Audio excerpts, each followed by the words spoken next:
Hi, குக்கரில் 5 tumbler தண்ணி விட்டு நல்லா கொதி வரட்டும். அரை மணி நேரத்துக்கு முன்னாடி 1 டம்ளர் பச்சை அரிசியும் அரை டம்ளர் பாசிப்பருப்பும் ஊற வச்சுருக்கேன். அதையும் குக்கரில் கலந்துடுறேன். இப்போ நல்லா கலந்ததுக்கப்புறம் உப்பு போட்டு 1 ஸ்பூன் நெய் விட்டோன்னா நல்லா குழைவாக வரும். இப்போ கண்டுபிடிச்சிருப்பீங்க நான் என்ன ரெசிபி பண்ண போகிறேன்னுட்டு. ஆமாங்க, வெண்பொங்கல் தான் செய்ய போகிறேன். இன்றைக்கி ஒரு சவுத் இண்டியன் மினி டிஃபன் எப்படி பண்ணுறதுன்னு பார்க்கலாம் வாங்க.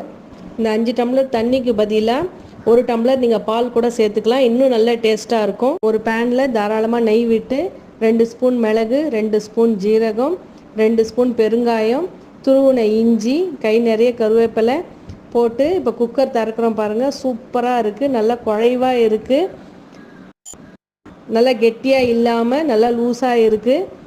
அதில் தாளிச்சிடலாம். வாசனையே சூப்பராக அட்டகாசமாக இருக்குது. இப்போது சூப்பரான குழைவான பொங்கல் தயார். பொங்கலுக்கு எப்போவுமே உளுந்த வடை தாங்க காம்பினேஷனாக நம்ம செய்வோம். இன்றைக்கி ஒரு சேஞ்சுக்கு நான் அவல் வடை செய்கிறேன். எப்படி பண்ணுறதுன்னு பார்க்கலாம் வாங்க. கெட்டி அவலை 1 கப் எடுத்திருக்கேன். அதை நல்லா வாஷ் பண்ணிவிட்டு ஒரு 10 நிமிஷம் ஊற வச்சு எடுத்துடலாம். ஒரு பெரிய சைஸ் உருளைக்கிழங்க தோல் எடுத்துட்டு பச்சையாக துருவி வச்சுருக்கேன். ஒரு வெங்காயத்தை நல்லா ஃபைன் சாப் பண்ணி வச்சுருக்கேன். ஒரு பச்சை மிளகா நல்லா பொடி பொடியாக கட் பண்ணியிருக்கேன். மிளகு ஜீரக பொடி இருக்குது, அதே போட்டுடலாம். உப்பு தேவையான அளவு உப்பு, கருவேப்பிலை, கொத்தமல்லி இதெல்லாம் எடுத்து வச்சுருக்கேன். இப்போ அவலில் நம்ம இப்போ கட் பண்ணி வச்சுருக்கிறது எல்லாத்தையுமே அதில் போட்டு நல்லா கலந்துடலாம். 1 ஸ்பூன் அரிசி மாவும் 1 ஸ்பூன் மிளகாத்தூள், பிளெயின் மிளகாத்தூள் போட்டு மசால் வடை மாதிரி நல்லா தட்டி தட்டி தட்டி சிம்மில் எண்ணெய் வச்சு நல்லா காஞ்சிருக்குதுன்னா அதில் போட்டுகிட்டே வரலாம்.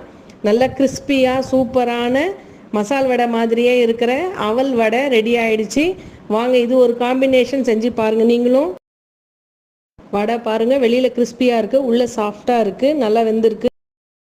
சவுத் இண்டியன் பிரேக்ஃபாஸ்ட்டுக்கு இன்றைக்கி என்னென்னலாம் பண்ணியிருக்கோன்னு பாருங்கள்.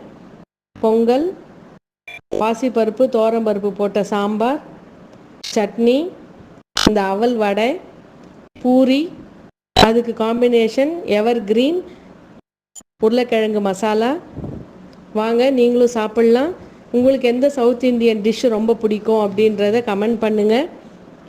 இதில் வேறு என்ன விட்டு போயிருக்கு அப்படின்றதையும் நீங்கள் சொல்லுங்கள். இது மாதிரி ஒரு சண்டேஸில் செஞ்சு பாருங்கள். லஞ்சை கம்மி பண்ணிவிட்டு ஒரு நாள் டிஃபன் மெனு செஞ்சு பாருங்கள். சூப்பராக இருக்கும், ரொம்ப டேஸ்ட்டாக இருக்கும். வித்யா மைண்ட்ஸ் லைக் பண்ணுங்கள், ஷேர் பண்ணுங்கள், சப்ஸ்கிரைப் பண்ணுங்கள். டாட்டா, பை பை.